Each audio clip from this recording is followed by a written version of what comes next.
Sah jadi WNI, ini janji Kevin Dix. Zidane gantikan Ancelotti. MU mulai negosiasi dengan Sané.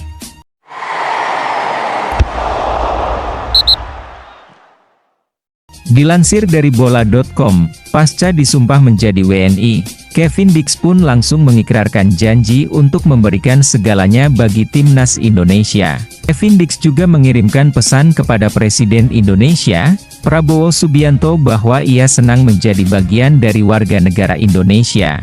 Tak lupa, Kevin Dix juga berterima kasih atas semua dukungan pihak terkait, dan terutama seluruh pecinta sepak bola tanah air.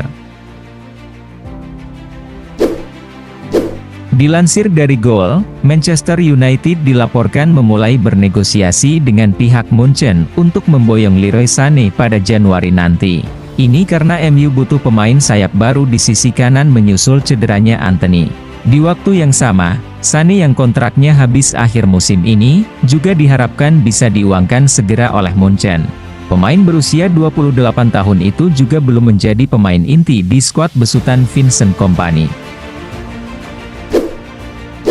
Dilansir dari Sport Bible, Zidane terciduk media ketika hadir di laga melawan AC Milan. Kemunculan Zizou ke publik Bernabeu terjadi di tengah tekanan pemecatan Carlo Ancelotti yang kian meningkat seiring performa buruk Madrid. Kemunculan Zidane dilaporkan sebagai tanda bahwa ia segera mengambil alih El Real untuk periode ketiganya. Apalagi Zidane kini sedang menganggur. Dilansir dari The Sun, Manchester United dilaporkan segera menawari pemainnya Amad Diallo sebuah kontrak baru yang bernilai menjanjikan, setelah beberapa hari lalu tampil memukau saat melawan PAOK di ajang WL. Red Devils akan menawarkan kontrak 5 tahun bagi Amad Diallo dengan gaji yang naik 3 kali lipat dari sebelumnya, yakni dari £29.000 per pekan, menjadi £90.000 per pekan. Amad Diallo ini kontraknya akan habis akhir musim ini. Dilansir dari Forbes, Kylian Mbappe dilaporkan muak dengan penempatan posisinya sebagai striker atau pemain nomor 9 oleh Ancelotti. Mbappe mengakui sendiri bahwa dirinya tidak senang bermain di posisi tersebut karena cenderung dipaksakan oleh Ancelotti. Mbappe meminta Ancelotti mengubah posisinya yang lebih nyaman sebagai penyerang kiri.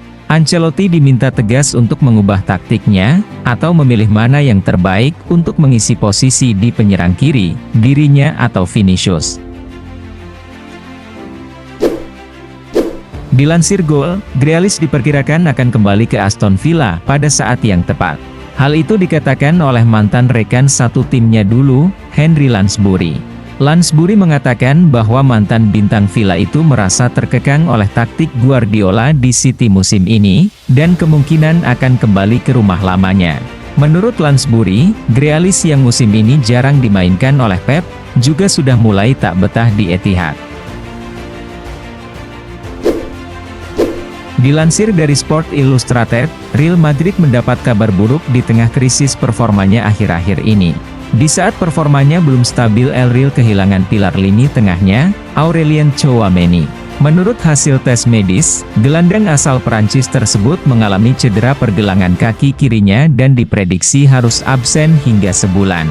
Ia diprediksi baru akan kembali merumput pada awal Desember, itu pun jika fase pemulihannya berjalan lancar.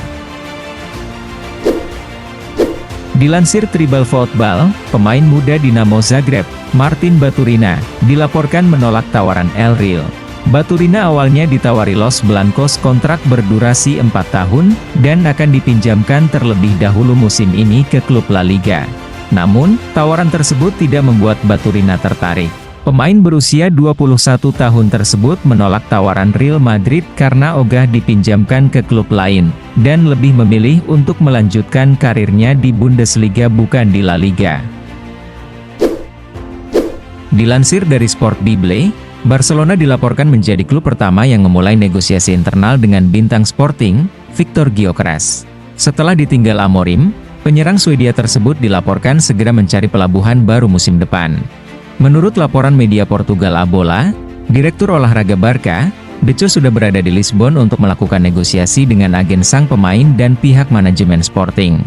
Deco menawarkan uang sekitar 40 juta euro plus Vitor Roque demi membujuk Sporting. Deco berharap tawaran itu diterima.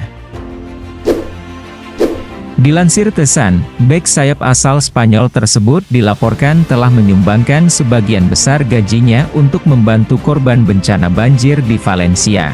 Ia berharap dana sumbangannya tersebut bisa memulihkan kondisi area terdampak banjir. Sebagai warga Spanyol, jika waktunya memungkinkan ia ingin sekali mengunjungi lokasi terdampak banjir dan bertemu dengan para warga di sana. Dilansir dari The Sun, Manchester United telah menyisihkan sejumlah uang sekitar 175 juta pounds demi memboyong 3 pemain Sporting CP yang dibutuhkan pelatih Ruben Amorim. Namun menurut laporan, uang itu akan dibelanjakan pada bursa transfer musim panas mendatang, bukan Januari. 3 pemain tersebut diantaranya adalah bek Gonçalo Inacio, gelandang Morten Julman, dan striker Victor Gyökeres. Ketiganya telah menjadi prioritas Amorim untuk dibawa ke Old Trafford musim depan. Mengutip Goal, Neymar dilaporkan harus absen hingga 6 minggu karena mengalami robek hamstring. Dengan cederanya tersebut, kini muncul kabar mengejutkan bahwa masa depan Neymar di Al Hilal akan segera diakhiri. Menurut laporan, pihak Al Hilal sudah mengatakan tidak akan mendaftarkan pemain Brasil itu untuk paruh kedua Saudi Pro League musim ini. Dilansir dari Daily Mail, Ancelotti telah mengidentifikasi Kylian Mbappe sebagai sumber masalah terbesar dalam perjuangan Real Madrid saat ini. Ancelotti menyalahkan pemain berusia 25 tahun itu atas ketidakmampuannya membantu tim saat bertahan. Penolakan Mbappe untuk membantu pertahanan, atau membantu mendapatkan kembali penguasaan bola dari lawan, telah menyebabkan ketidakseimbangan tim. Menurut Ancelotti, hal itu berakibat pertahanan El Real menjadi lebih terbuka dan rentan terhadap serangan balik lawan. Dilansir dari Tribal Football, pelatih interim Ruud van Nistelrooy kini segera meminta kejelasan soal masa depannya di MU setelah kedatangan Ruben Amorim. Seperti diketahui, mantan striker MU tersebut masih ingin bertahan di Old Trafford untuk menjadi salah satu staf pelatih di bawah Amorim. Namun masalahnya, Amorim sudah mengatakan bahwa ia akan membawa serta seluruh gerbong stafnya di Sporting ke Old Trafford. Untuk itulah Van Nistelrooy tengah meminta kejelasan sikap manajemen United. Dilansir dari Suara, pelatih timnas Indonesia Shin Tae-yong membawa kabar baik dengan memastikan bahwa bek andalan timnas Garuda Mees Hilgers akan tetap bergabung dengan skuad Garuda, meski dilaporkan masih mengalami cedera. Dia akan tetap datang ke sini, mungkin akan datang pada tanggal 11 November nanti, kata Shin Tae-yong. Lantas, apakah Hilgers akan siap tampil saat timnas Indonesia menghadapi Jepang? Shin Tae-yong masih enggan memberikan kepastian tentang hal tersebut. Dilansir dari The Sun, gelandang Chelsea, Enzo Fernandez dilaporkan mulai gerah karena terus dibangku cadangkan oleh Enzo Maresca di beberapa laga Liga Inggris musim ini. Terakhir di laga melawan MU, Maresca sempat mengaku lebih memilih duet Lavia dan Caicedo di posisi double pivot karena lebih kuat secara fisik. Enzo dilaporkan tak mau lama-lama berada di Stamford Bridge jika tak diperlukan lagi. Mendengar kondisi Enzo tersebut, dua klub besar yakni Barcelona dan Inter Milan, dikabarkan sedang memantau kondisinya untuk bisa merekrut gelandang Argentina tersebut.